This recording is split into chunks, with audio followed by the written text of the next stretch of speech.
एस्ट्रोत्सव पर आपका स्वागत है। दोस्तों, देवों के देव महादेव को सावन का महीना बहुत प्रिय है। इस माह में भगवान शिव और मां पार्वती की विशेष पूजा अर्चना की जाती है।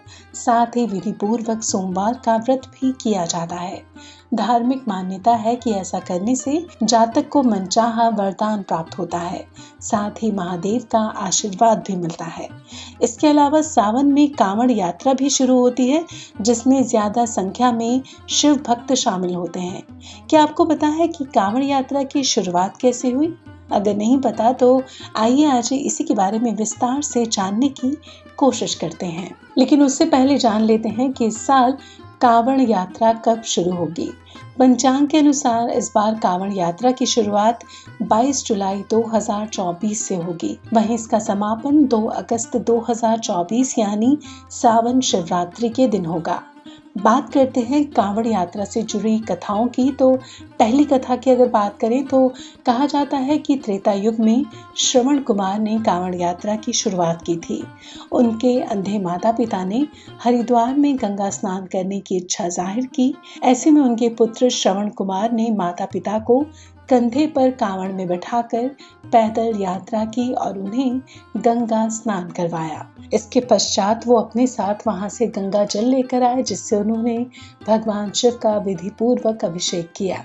धार्मिक मान्यता है कि तभी से कांवड़ यात्रा की शुरुआत हुई। इसके अलावा कुछ विद्वान ये भी मानते हैं कि सबसे पहले भगवान परशुराम ने उत्तर प्रदेश के बागपत के पास स्थित पुरा महादेव का कांवड़ से गंगा जल लाकर जलाभिषेक किया था।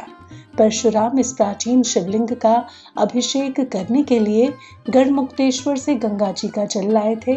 आज भी इस परंपरा का पालन करते हुए सावन के महीने में गढ़मुक्तेश्वर से जल लाकर लाखों लोग पुरा महादेव का जलाभिषेक करते हैं। गढ़मुक्तेश्वर का वर्तमान नाम ब्रज घाट है।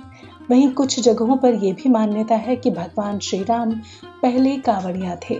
उन्होंने बिहार के सुल्तानगंज से कांवड़ में गंगा जल भरकर बाबा धाम में शिवलिंग का अभिषेक किया था। इसके साथ ही पुराणों के अनुसार कांवड़ यात्रा की परंपरा समुद्र मंथन से जुड़ी हुई है।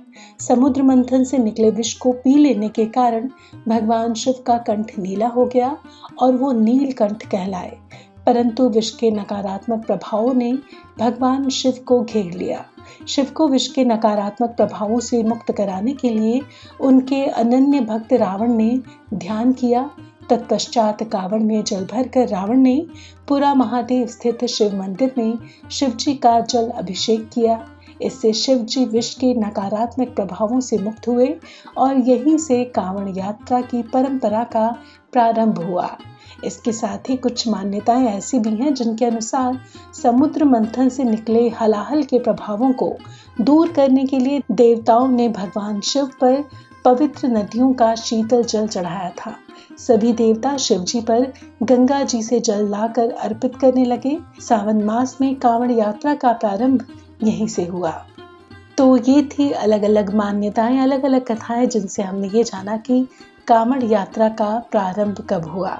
अब कांवड़ यात्रा को लेकर चाहे मान्यताएं सभी लोगों की अलग अलग हो सकती हैं, लेकिन कांवड़ यात्रा को लेकर लोग उत्सुक बहुत होते हैं। सावन माह की अपनी ही एक अलग विशेषता होती है जो हर माह से हटकर होती है। तो कांवड़ यात्रा की आने वाले सावन माह की आपको ढेरों शुभकामनाएं।